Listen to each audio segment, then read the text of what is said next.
Hello all UP triple S C JE aspirant. Hope आप सभी लोग अच्छे होंगे। तो बहुत बच्चों की क्वेरी थी रिगार्डिंग सिलेबस कि सर थोड़ा बहुत हमारे को सिलेबस को डिस्कस कर दीजिए।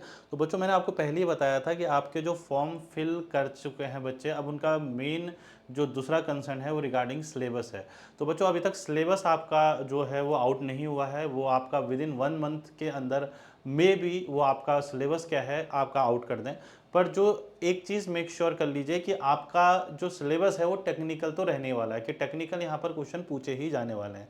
तो टेक्निकल का सिलेबस क्या रहेगा, कैसे रहेगा और क्या उसके प्रीवियस ईयर क्वेश्चंस के एनालिसिस है, उसको थोड़ा सा आज हम यहाँ पर डिस्कस करेंगे।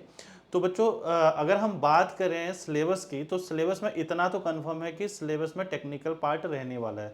तो आप ऐसा नहीं कि वेट कर रहे हैं कि टेक्निकल जब सिलेबस आएगा कि तब हम अपनी प्रिपरेशन को आगे ले जाएंगे। तो आप अपनी प्रिपरेशन अभी से स्टार्ट कर सकते हैं, क्योंकि यहाँ पर आपको टेक्निकल पोर्शन पूछा जाने ही वाला है। तो लास्ट टाइम अगर हम देखें तो 2018, 16 और 14 में ये पेपर कंडक्ट कराया गया था।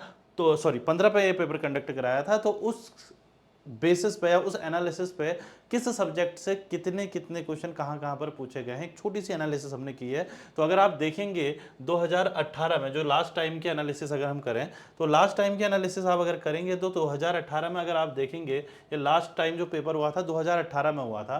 तो यहाँ पर जो टेक्निकल के क्वेश्चन थे लगभग आपके 150 क्वेश्चन टेक्निकल के पूछे गए थे, जिसमें 15 आपके सर्वेइंग, 14 फ्लूइड, 25 आपके एस्टिमेशन कॉस्टिंग, सॉइल मैकेनिक्स में 14, 29 आपके आरसीसी कंक्रीट में, 9 आपके बिल्डिंग मटेरियल में, ऐसी 14 आपके स्ट्रेंथ ऑफ मटेरियल में, इन्वायरमेंटल में देखेंगे 10 क्वेश्चन आपके, फिर कंस्ट्रक्शन में देखेंगे आप 8 क्वेश्चन, ट्रांसपोर्टेशन इंजीनियरिंग में 7 क्वेश्चन, 4 क्वेश्चन आपके थे इरिगेशन और स्टील में थे आपके 3 क्वेश्चन। तो इस तरीके से हमारा पैटर्न इसमें रहा था।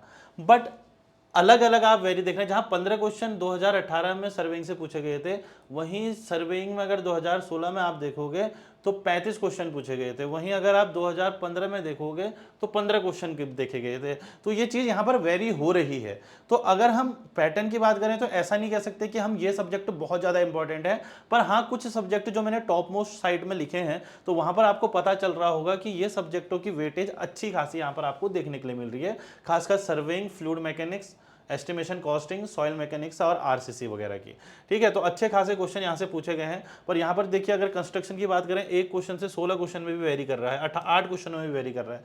तो यहाँ पर आप किसी सब्जेक्ट को छोड़ के या केवल एक सब्जेक्ट पर फोकस करके नहीं जा सकते हैं, क्योंकि वेटेज सब्जेक्टों की अलग अलग हो रही है ईयर वाइज। तो बट एक चीज जो हम कर सकते हैं वो हर एक सब्जेक्ट को कंप्लीटली और थोरोली हमें पढ़ना पड़ेगा, क्योंकि हम ये नहीं जानते कि अगर आप इस बार सर्वेइंग से 35 आए थे तो स्टील से एक क्वेश्चन आया, तो हो सकता है इस बार उल्टा हो जाए, है ना चीजें। क्योंकि ऐसा नहीं है कि सब्जेक्टों से क्वेश्चन आपके बन नहीं रहे हैं, तो काफी क्वेश्चन बन सकते हैं पर सब्जेक्ट से। आपके जितने भी यहाँ पर मेंशन 12 सब्जेक्ट हैं, तो वहां पर आपके अलग अलग सब्जेक्ट से अलग अलग वेटेज बन सकती है। तो इसीलिए अभी के टाइम पे जो हम कर सकते हैं वो क्या कर सकते हैं कि हर एक सब्जेक्ट को प्रॉपर वे में प्रॉपर क्वेश्चंस के साथ हम क्या करना पड़ेगा, हमें सॉल्व करना पड़ेगा, और हर एक सब्जेक्ट को प्रॉपर इक्वल इंपॉर्टेंस के साथ पढ़ना पड़ेगा, चाहे वो ट्रांसपोर्टेशन हो, चाहे वो सॉइल मैकेनिक्स हो, चाहे वो बिल्डिंग मटेरियल हो, चाहे वो स्ट्रेंथ ऑफ मटेरियल हो। तो बहुत बच्चे इस एनालिसिस बेसिस, ये खाली एक एनालिसिस है जो प्रीवियस ईयर का है, तो बहुत बच्चे इस एनालिसिस बेसिस पे ये ना समझ लें कि इसी तरीके से पैटर्न होगा। तो कभी कभी क्या होता है, मैंने कहा था जिस सब्जेक्ट से कम पूछे गए हों क्वेश्चन, तो वो लोग कि इससे पहले कम पूछे गए थे तो उससे क्वेश्चनों को ज्यादा करना शुरू कर देते हैं, उस पार्ट से क्वेश्चनों को ज्यादा करना शुरू कर सकते हैं।